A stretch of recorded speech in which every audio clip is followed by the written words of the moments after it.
Bem-vindos a mais um shiur, mais uma aula de Torá, Beit Chabad da Vila Mariana. Comentários, dúvidas, perguntas, por favor, toraprofunda@gmail.com.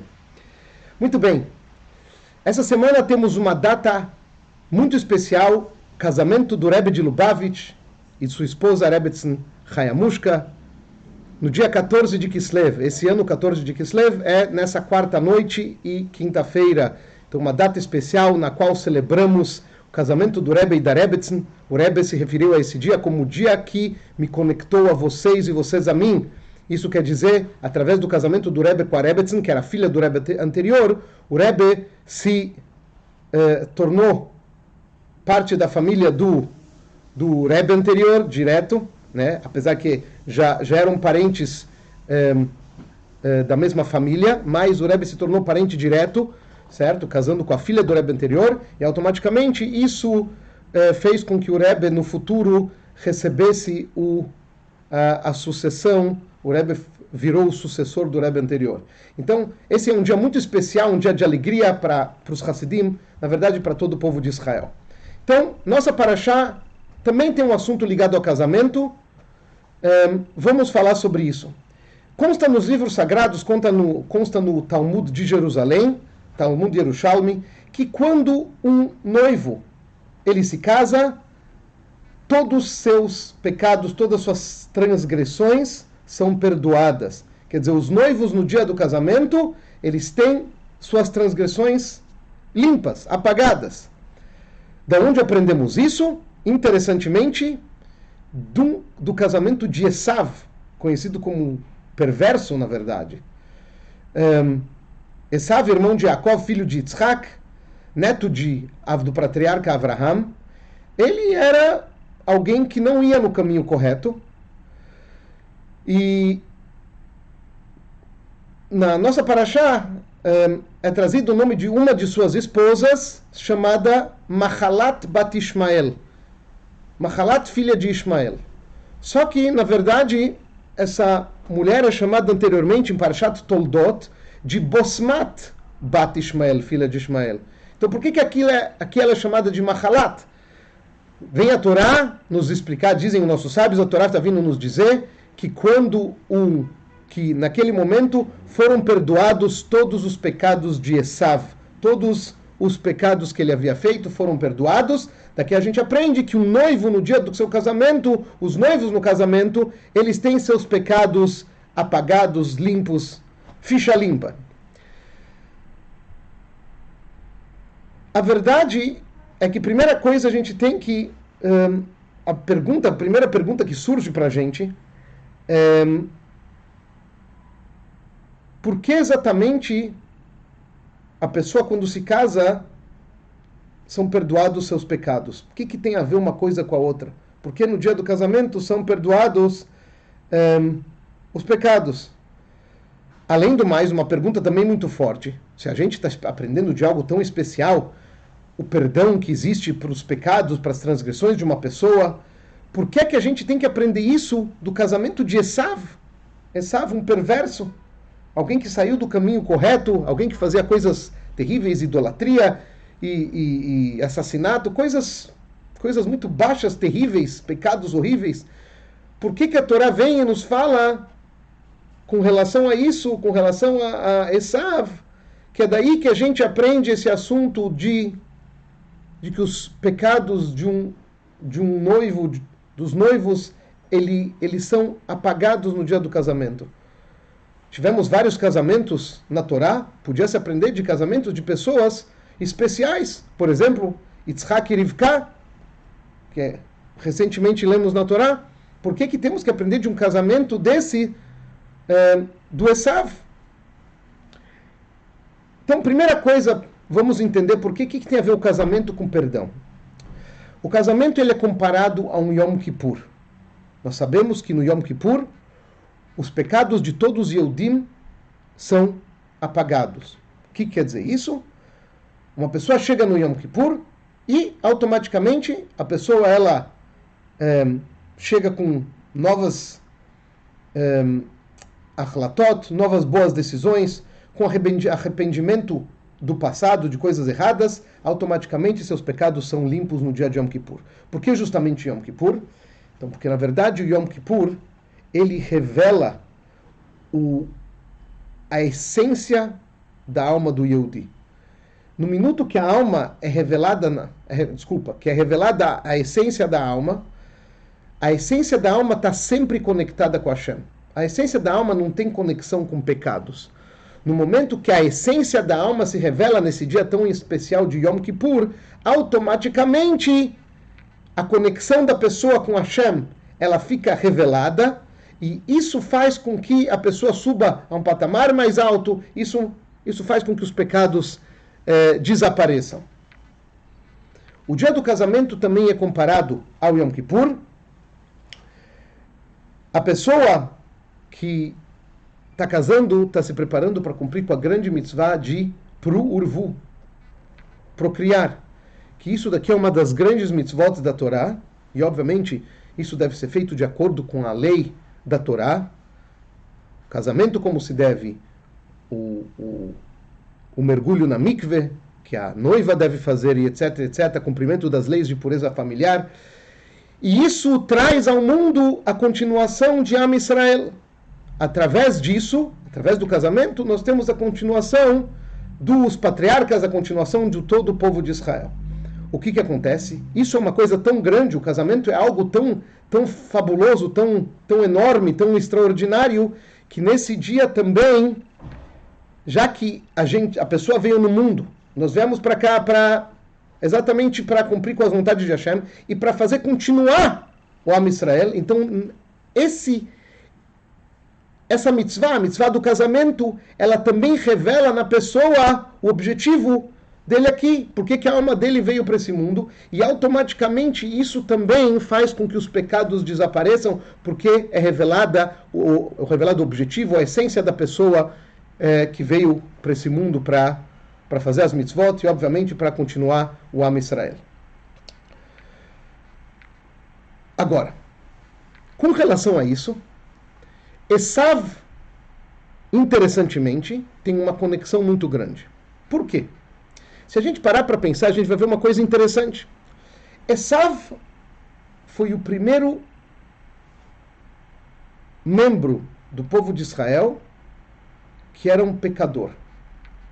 Primeiro Yehudi pecador. Como assim? Ele era filho, a gente vê Avraham, Yitzhak, Yaakov, grandes tzadikim, grandes justos, enquanto que Esav, o irmão de Yaakov, saiu para o caminho errado.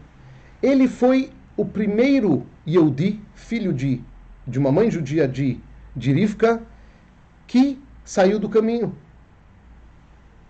Sendo assim, ele tem uma marca bem negativa, tanto é que ele é chamado de Mumar. Mumar é uma pessoa que está afastada de maneira tal que ele está ligado à heresia, à idolatria. É alguém com um título bem baixo. O que acontece?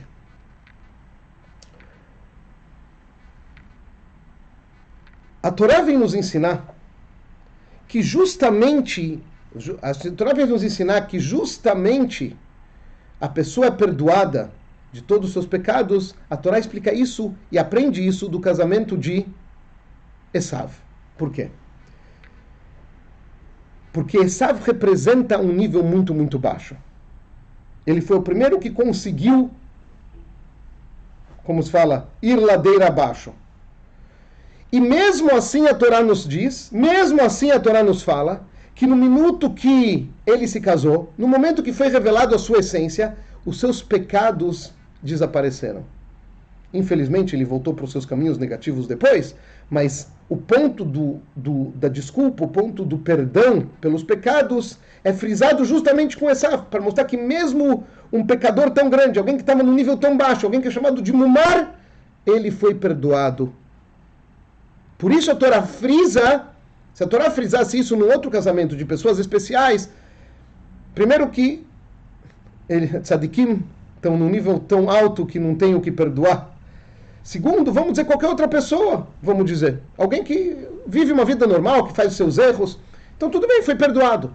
Agora, para entender que até mesmo alguém do nível num nível muito baixo, também é perdoado nessa situação. Para isso a Torá nos trouxe justamente o casamento de Esav, para frisar, enfatizar esse ponto. O casamento físico entre um homem e uma mulher, entre o judeu e a judia, representam, na sua essência, a conexão de Am Israel com Hashem, que é uma conexão muito, muito profunda, uma conexão ímpar e singular. Da mesma maneira como no casamento físico, o objetivo do casamento é procriar, que haja uma continuação de Am Israel. Espiritualmente também existe algo que chama procriação. O que quer dizer procriar no âmbito espiritual? Quer dizer que uma pessoa, ele traz mais um Yehudi, mais um membro de Am Israel para se conectar com Hashem. Explicando. Existe o procriar físico. O casal tem filhos, meninos, meninas. Assim é a procriação física. Existe a procriação espiritual. Está escrito que todo aquele que ensina ao filho do seu amigo Torá, o mesmo se aplica a uma mulher, a filha, certo?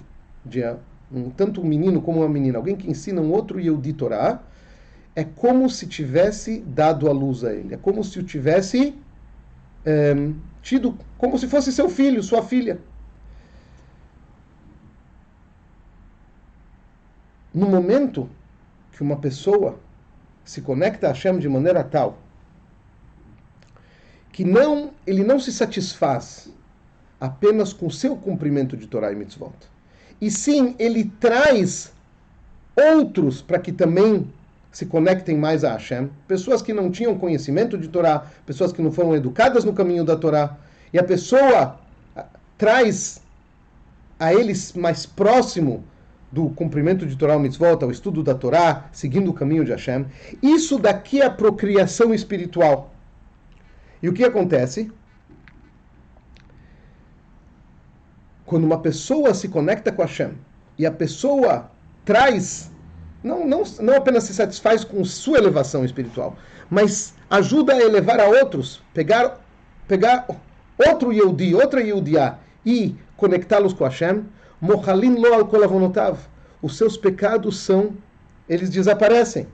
Não somente, como tem gente que poderia pensar, uma pessoa que vai se aproximar de alguém que não cumpre com as leis de Hashem, ele pode cair de nível, ele vai acabar aprendendo coisas erradas daquela pessoa que não está seguindo o caminho de Hashem. Diz pra gente a Torá, não. Quando a pessoa ele vai com o objetivo de ajudar, trazer para perto de Hashem um outro Yehudi, uma outra Yehudiá, o que acontece? Não somente que a pessoa não se prejudica, mas a pessoa ainda faz com que Hashem tenha um novo filho ou filha. Que na verdade não é novo, porque ele já estava lá. Só que a conexão dessa pessoa com Hashem não estava revelada. Não dava para perceber a conexão de uma maneira tão clara. Quando uma pessoa se ocupa disso, então ele sobe para um nível tão alto que também os seus erros são desculpados. Também suas transgressões, elas caem. Através que a pessoa se conecta com Hashem de uma maneira tão profunda que ele traz os filhos e as filhas de Hashem para próximo dele, então a pessoa sobe para um nível espiritual, que é como se fosse um nível de casamento físico, e assim a pessoa se eleva para um nível muito mais alto, muito maior. Nessa semana festejamos o casamento do Rebbe e da Rebbetzin, que a gente possa realmente fazer aquilo que o Rebbe sempre nos instrui, fazer com que todos, Yehudim, judeus ou não judeus, que cada um cumpra com aquilo que ele precisa cumprir.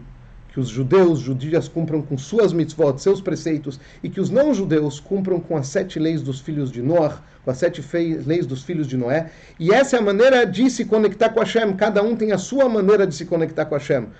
Um homem tem sua maneira de conectar com Hashem, mulheres sua maneira de conectar com Hashem, um não-judeu a sua maneira de conectar com Hashem, mas todos têm essa oportunidade e essa obrigação e esse mérito de poder fazer mais aqui embaixo, nesse mundo físico, da maneira como Hashem quer, e dessa maneira se conectar de uma maneira muito, muito especial com o Todo-Poderoso, com o Criador do mundo.